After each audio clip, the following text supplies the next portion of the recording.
Welcome to another edition of Teach the Geek interviews. My name is Neil Thompson. I'm the founder of Teach the Geek.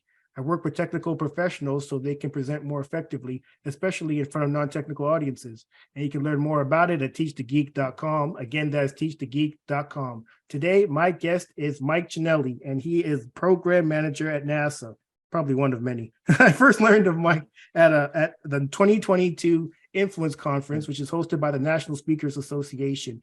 I went up to him afterwards and asked him whether he'd be a guest on my podcast, and he graciously accepted. So now I'm here with him, and we're going to be speaking about, well, how he got on that influence stage, his work at NASA, and of course, his thoughts on public speaking. Welcome to Teach the Geek interviews, Mike. Neil, thank you so much for the invitation. I appreciate that. And thank you for coming up to the stage and talking to me afterwards, after the event. So it's a pleasure to meet you and meet your audience today. Absolutely. So from the bit of research I did on you, Mike, I saw that you got a degree in space science. Where did the interest in space science come from? Yeah, well, that started a long time ago. I don't really know the answer fully to that. All I know is around my family and friends, they told me ever since they could remember me speaking, I talked about space, launching rockets. I was going to launch rockets one day, and that's all I had talked about since I was able to say too much back in the day. So, and now I remember really growing up, Neil, is just having this passion. Just a passion inside for anything related to space, and specifically launching rockets and flying people into space. So that's really been something that started from the earliest days for me, and everything I kind of did from that moment on was kind of vectored and focused on getting to that goal. Nice. You eventually you get this degree in space science. So now what do you do with it? Yeah, well, it turned out to be a little harder what to do with it than I thought, right? So just the very short version of that is, again, vectoring and taking all the classes and doing everything I could towards college, and then joining organizations to get professional experience through academic and professional organizations and the leadership in those. Graduated with a degree in space science, and I was primed and ready to join the workforce at the Kennedy Space Center and to realize that goal. And as life gets in the way sometimes, right? There turned out to be a 5.5-year hiring freeze just after me graduating college. So it's 5.5 years. Didn't know how long it was going to be during that time, right? But it turned out to be 5.5 years trying to figure a way to make that degree match with my goals and my life dream. Wow. So what did you do in those 5.5 years? Yeah, well, I was pretty stubborn, I have to say. I didn't want to give up, and so I did everything. In the beginning, you think it's going to be a few weeks or a few months, right? Like anything in life, you think, oh, this will be a short-term thing. I'll just kind of give it a little time, and then as the weeks went into months, and then eventually the months went into years. I found myself doing all kinds of jobs. I took jobs that I tried to line up with science. So I worked in science museums. I did private tutoring. I worked as a high school teacher, a middle school teacher, substitute teacher. Did anything related I could, and then a supplement income. I painted houses. I painted roofs. I did janitorial. I sold things in malls and stores. Did whatever I took because I knew I was going to get to my goal. I wasn't quite sure when it was going to happen, but I figured, just keep providing for yourself, keep working at it. And then, of course, during that time, I'm also maintaining all the contacts that I built up during my college career, and kept, making myself known that, hey, I'm still knocking on the door. I still want to come on in. And whenever that door is able to open, please consider me. So that was happening behind the scenes. Mike, your story reminds me of when I dropped out of grad school. So I was there for about a year. And then I realized I don't want to be here. So I dropped out, and I figured, well, I have an engineering degree. It shouldn't be too long before I get a job. It took me it didn't take me 5.5 years. It took me 7 months. But that 7 months felt like an eternity, because when I dropped out, I ended up moving back in with my father into the spare room in his condo. And he wasn't too happy that I dropped out in the first place. So that 7 months felt like 5.5 years. I bet it did. Yeah, I mean, the days, I remember like it was yesterday. Like the days turned into weeks, weeks turned into months. I'm thinking, oh man, I still don't have a job. But unlike you, I didn't do all these other things, like get other jobs. I guess I was persistent too. I may be stubborn like you. I just kept applying to various places, and eventually 7 months in, finally hit pay dirt and got a job and was able to move out of my father's condo. Well, and congratulations to you on that, Neil. And it just shows you, and I love talking to younger people, and I get the opportunity to go out and talk to schools or other groups. And, people say, well, try to get advice from an older person, right? And I think one of the simplest things is I found, and you probably could back me up with your story, I think beautifully does it as well, is, perseverance. Just keep sticking with it. Don't give up. You've got a goal or a dream, and it doesn't matter what it is. It could be, entering the space program. It could be accomplishing a project or doing volunteer work. It doesn't really matter what it is. Just don't stop. Don't give up. Don't ever say it can't be done. Keep fighting, working hard, work harder. If you're not working hard enough, work harder and harder, or think of other ways to work smarter and harder. But the most folks that I know, it could be on our scale or even bigger. I know a lot of the astronauts that definitely didn't get picked on the first run or second or third, but they just giving up was not an option for them. And eventually, you fight hard enough, long enough, you're likely to be successful. Yeah, so kudos to us for not giving up. But then again, with me, it was a little different. I had to get a job. I was tired of living in my father's house. He's looking at me all angry all the damn time. Time to go. Time to go. Get your ass out of here. You weren't even supposed to be here. You should have been in grad school right now. So, Mike, I mentioned in the intro that you're a program manager. What does being a program manager entail? Well, there's all kinds of programs and things people do. I think in general, on the highest level, which I can think of is, you got to create the vision for what you're going to do, right? So you have the vision. So in my case, I had the ability and the honor to actually create this program from ground zero. It was just inside my head. So sometimes you're creating something, sometimes you're stepping into that role that's of something that's already been established. So either case, you either need to bring the vision with you, or you need to create the vision when you're in that position of what this organization or project or program is going to look like. I think you have to have the vision of how you're going to execute it and where you want to go and what your goals are to achieve it. So I think that's really critical to have that, and keep working and fine tuning that. And then you have to actually execute it and work with people. It could be a thing where you direct people or collaborate with folks. But you have to be able to work and find a way to execute the mission of that program, and then really keep adjusting because, as everything in life changes, right? That's the only constant. Life is change, and things will constantly change. Opportunities will rise. Some opportunities won't look as shiny as they might once were, and you have to find new ones. So being constantly, I think, looking at opportunities to meet new goals, to accomplish the ones you've already set for, and it may take you on all kinds of twists and turns along the path, often does. But I think, having the vision, having the ability to execute it, and then it's a lot of hard work.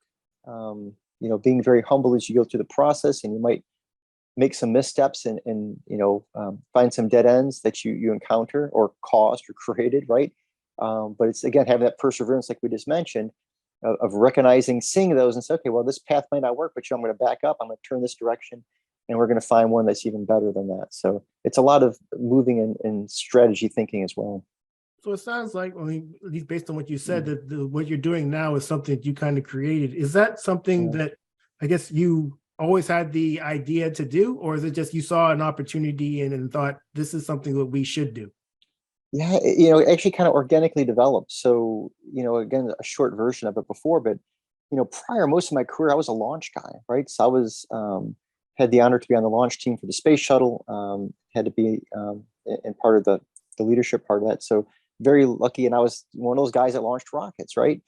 And then when the space shuttle program ended, it's like, well, what do we do next? And during that time while we were launching, I had been involved with working with the legacies of Space Shuttle Columbia into a little bit Challenger as well, and on a small extent.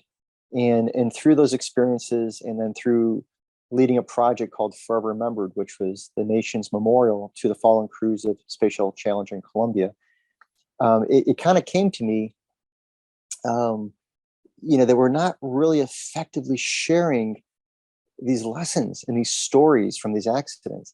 We're memorializing, which was the purpose of the project, those events and those crews in the missions, but perhaps we weren't effectively as best we could share the true legacy and lessons of those and apply those to the future. So it wasn't a grand idea that just came to me in a dream, if you will, but it was just over time talking to people. And then I found if the more you listen, really intently listen to folks, you kind of hear what's needed. You kind of hear what they're interested in. And folks kept asking a lot of questions about the accidents and the background. And so over time, I think it just kind of got onto me saying, hey, there's really something here we need to do. And then, pitched the idea to our senior most leadership of, hey, I want to create a new program to go do this. Mike, I mentioned in the intro that I learned about you from being in the audience when you were a general session speaker at Influence. How did you end up on that Influence stage? Yeah, again, life is full of interesting twists and turns and interesting experiences. And I've had the honor to tour thousands of folks and then some through the Columbia Preservation Room, where Columbia rests today. And one of those folks was a professional speaker involved with the National Speaker Association. And I gave my shtick, right, and talked about this, not knowing who they were. And after the event, they came up to me and said, hey, this is pretty powerful content. We think this could help a lot of people, which I appreciated and was humbled by. And then a number of months later, and I actually think it was actually a couple of years because COVID got in the way. But those folks reached back out and said, we're familiar with what your program is. We've had someone there that's, met you and talked to you. And we think this might be a message that might resonate well and be very impactful and helpful to the folks in our event. So they reached out and kindly invited me to come to Nashville. Wow. It just goes to show how you never know what's going to turn out. You were just speaking about what you did to this person, didn't know who they were, and then, as you mentioned, a couple of years later, you're on a stage. It's so interesting how life works out sometimes. It's amazing, and that's one of the coolest, exciting things. I mean, it's scariest too, right, Neil? Because, like I'm sure you could say with your career, we all wish we had the cookbook, right? From here, I'm going to do this. And then like when we're young children, right? Well, when I'm 20, I'm going to do this. When I'm 30, I'm going to do this. When I'm 40, I'm going to be a multimillionaire and I'll live on a beach, or whatever your dream is, right? So we all have that as children. And then life just does what it does. And I think that's one of the exciting things. You never know who you're going to meet next. You never know opportunities you're going to have. I'm joining you on this podcast today, which is wonderful. Didn't know you before, but what a wonderful opportunity to meet folks like yourself and your audience. And so you never know where those twists and turns happen. And I think the key lesson for me was, be ready for those moments, because you never know when you're going to have one of these opportunities in life. And then you're going to have an opportunity to meet other folks, and it might take you in a completely different direction. Yeah. I mean, when I first started this whole podcast and YouTube channel, it really was about public speaking. It still is to an extent, but it's also been really interesting to learn people's stories just outside of public speaking, just in their career journeys in general. Because you have people that start off someplace and end up somewhere completely different. I highly doubt that when you started off at NASA, or even before then, when you were working as a tutor or as a teacher and working in science museums, that you'd end up on a stage somewhere, years later, speaking in front of professional speakers. Yeah, well, I tell you, it's interesting. Two parts that went in my shuttle career. I had more than one experience where I would be in an environment, maybe next to the vehicle, or in a position of helping with the launch countdown, and going, how did this kid from New York get here? How did little old me dreaming of this end up sitting in his chair and saying go? You just kind of, it really humbles you, and you find yourself in that situation. And much like the speaking was very same. I mean, I was, again, for most of my career, a person that helped process and get the rockets ready for launch, and then being on the launch team and the landing teams and contingency teams. So that was my focus. And then a number of years later, I'm on a stage with over 1,000 people in the audience. And, if you had told me that before, in a number of years, you're going to be on a stage in front of, 1,400 people, I probably would not believed you. My knees would have probably started knocking and saying, you're crazy. I'm not going to go in front of that many people. it just goes to show you. I mean, it's just amazing. And maybe like yourself with a podcast, right? I'm going to do a podcast one day. That's the cool part about life. You never know what's around the corner. And that just makes that mystery and discovery of that even more exciting, I think. Absolutely. So, I mentioned you were a speaker at Influence, and I mentioned you were speaking in front of professional speakers. You spoke with you were one of the many general session speakers, many of whom were also professional speakers. Is speaking in front of people something you've always been good at? And if not, what did you do to get better at it? Yeah. Actually, no. It's something I had never really done. I had done launch team briefings or brief pre-launch, giving your input to pre-launch sessions, and audiences, small audiences of your peers, right? I had done events like that mostly, but no real experience, if you will, on a stage proper, and also nothing like a stage like that or other stages I've been on that are that big or bigger. So didn't have that. Never really thought about it. That wasn't a lifelong dream that I'm going to be a professional speaker in any capacity. It's just life kind of gravitated towards this. And as this message of lessons learned, my heart, what was in my heart and my mind when this was created, Neil, was really to share these, because I so impassioned. I believe these can help people. And I believe there's such value and importance to do that. And that's just what I wanted to do. And the fact that it led me in the direction to allow me the honor to stand up in front of people to do that was something that I didn't have a preset desire or thought of doing. And again, if he had said, "Hey, you're going to get in front of all these people," it wasn't like a natural, heart rate of 70 beats per minute. I'll get up there and talk. It'd be more like, oh my God, I got to get in front of how many people? And then all of a sudden the knees start playing the bongo drums together, right? And so that was more of my initial starts in, how I approached the speaking world unexpectedly. Yeah, and as I mentioned, you're not just speaking in front of just any old audience. These are people who get paid to give presentations. So there might have even been some added pressure to make sure that you were on the level of the other people who were giving presentations. And I remember when I was looking at the agenda for Influence before I went, and I saw your name, I actually looked up, like, a bit of research on all the various people who were giving presentations just to see what their backgrounds were. And when I saw yours was the technical background, you were the only person with that background. I just thought to myself, man, I hope he doesn't wet the bed when he gets up there. Well, you weren't the only person. You are not the only person, my friend, because in the months leading up to it, as I'm kind of thinking what I'm going to say, right, and what I'm going to do, and what could be most value to these folks that are going to be in the audience. You're not sure, right? So you want to make sure I always think of, if people are kind enough to spend time listening to me, it could be for 5 minutes, it could be for an hour, it doesn't make a difference, or longer, right? I want to make sure that they feel the value of that. They came there and they walked away feeling better, more enriched, or the time was very well spent. That's my job I have to deliver that, I feel. So you have that kind of nervousness going into, geez, I hope this happens. You try your best. And then, interestingly, right, the old adage of, well, is it best to go first or best to go last, right? That whole thing of what's the best way to go. Well, as the schedule happens, right, conference started on Saturday, went Sunday, and then finished up on Monday. Well, I started off the session on Monday, but I had Saturday and Sunday. So I went to the conference for the 2 days, never been to one of these before, never been to a professional speakers conference. And I'm sitting towards the back of the room, watching this unfold for a couple of days. And you're exactly right. I mean, you think about the bar set here. Well, heck, you know what? The bar kept increasing with every speaker, saying, holy mackerel, these people are really, really good. They do this. They know how to do this.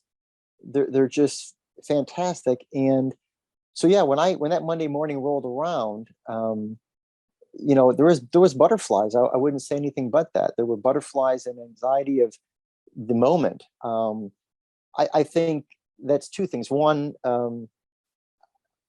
I think if you ever get on stage and speak in front of people, I think you should have some level of that.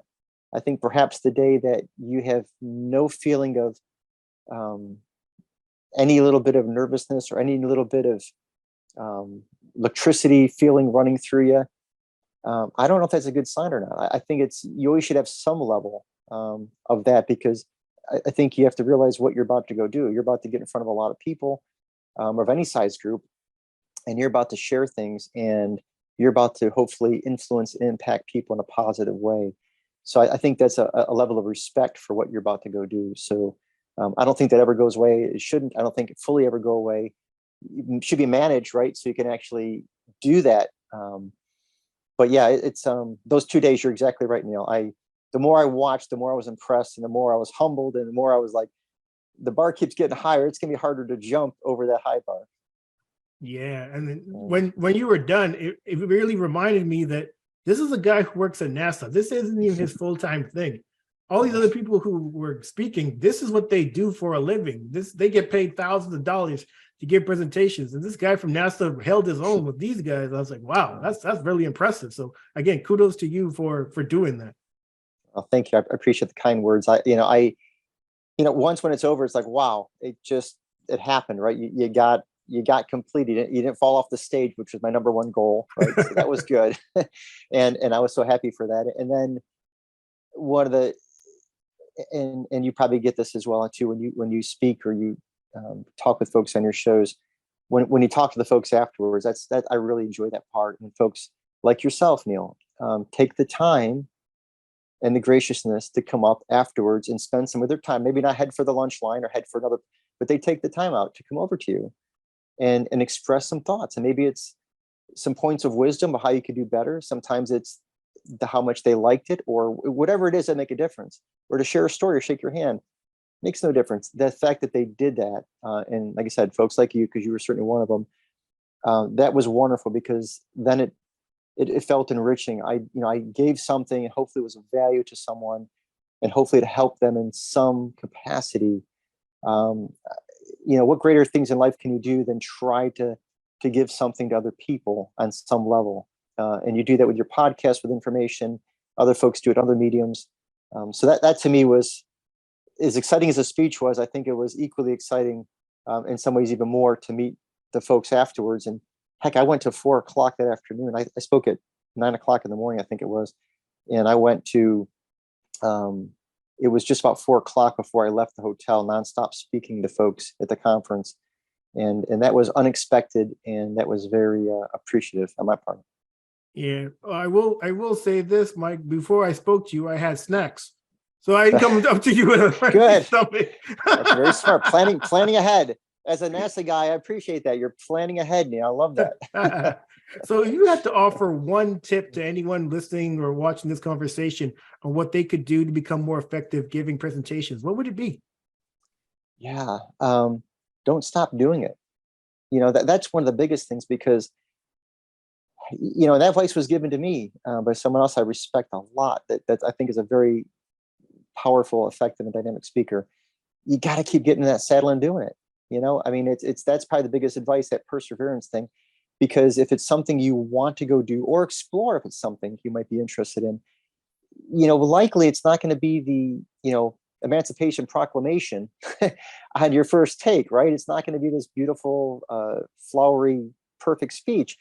You're going to just get through it, hopefully in some fashion. And it's time in the saddle. And so I say perseverance, keep sticking with it, think it through, watch other people, see the good things that you want to emulate. Perhaps don't do the things you don't. Get advice from other folks, find out what you might be doing that might work or may not work. Maybe you've got some movements, you've got some speech. So follow, keep doing it, keep learning about it, keep talking to people, keep doing that. And if I could sneak one more in, Neil, on that question, for a second one, it's be authentic, be you. I guess the old adage is nobody else can be better you than you. Well, that's unbelievably true. And if it's your story and your personality and who you are coming through, you really can't go wrong. I mean, the techniques, yeah, you can change those up, right, and shine them up, or whatever you do. And you can work on delivery and cadence and speech patterns. That's all good stuff. But I truly believe in my heart, it goes with anything in life, but especially in professional speaking, if you're authentic and speak to what you know and what you feel, and you're being honest with the audience, it's hard to go wrong. It doesn't have to be a story about space flight or loss or something very dramatic. It can be a simple story, but if you can tell it from the heart with passion and honesty and integrity, people are going to listen. And the outside, if you come up with a story that maybe not truthful, it's not your story, not authentic, and it's a grand story, audience is going to kind of see through that too.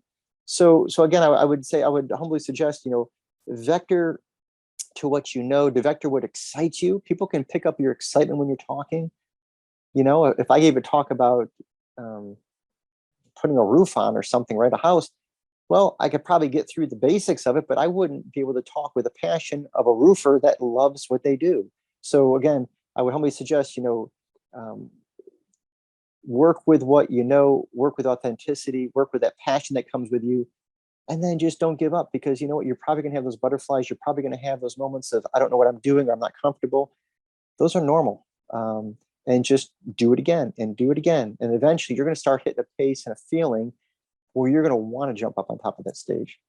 Yeah, I mean, you could listen to all the podcasts, watch other people give presentations, read all the books, but if you don't get up there and actually do it yourself, you certainly won't get better. And I really like your advice about being authentic too, because ultimately carbon copies aren't as good as the original anyway. So you can be someone who's trying to emulate someone else, but you will never be them. Just try to be your best you. Exactly. Because it's an easy trap to fall into, right? We all can do that, because you look at somebody that you're like, emulate. Wow, they're a great speaker, or it works for them. It doesn't mean you can't take bits and clues out of that, maybe incorporate some styles and try to learn from that. Certainly, that's a tremendously good thing to go do in life. But you can't be Abraham Lincoln. You can't be, great, or you got to be you. And Abraham Lincoln can't be you, right? I mean, you're going to be the best you. And Neil, your podcast, the way you do this, and your audience appreciates that. You're not going to be another podcaster, nor should they be you. So it's that, learn what you can, but make sure you don't lose your conviction, because once you get on that path too far, then you lose sense of who you are, and the audience will pick up on that authenticity part of it, and the relatability part of it that comes through naturally. And if you lose that, I think then you have to get back on track. Absolutely. This has been a great conversation, Mike. Thanks again for being a guest. How can people get in touch with you? Yeah, thank you, Neil. For business purposes, they can reach out on LinkedIn. I have a LinkedIn account. They can certainly search my name and find me. I'd be certainly happy to talk about collaborative opportunities with this program, the Apollo Challenger Columbia Lessons Learned program. We collaborate with companies and organizations around the country and the world. So there's lots of opportunities to interface if they're interested in that. If they're interested in the professional speaking part of that and coming to speak to them and talk, they can certainly reach through there as well. If you can't find me through there, or you just want to reach out, NASA Public Affairs can also direct folks into my office as well. So there's a multitude of ways to reach me. And I certainly appreciate the time to speak with you. Thank you again. I really mean that. Thank you for coming up afterwards and giving your thoughts after the presentation. That was very kind of you. And then to invite me to join your audience today. So thank you for that. And I appreciate everybody sitting there and listening to both of us chat. Absolutely. Well, everyone, that marks the end of another edition of Teach the Geek Interviews. My name is Neil Thompson, founder of Teach the Geek. You can learn more about it at teachthegeek.com. Again, that's teachthegeek.com. Until next time, take care and stay safe. Thanks, Mike. Thank you, sir.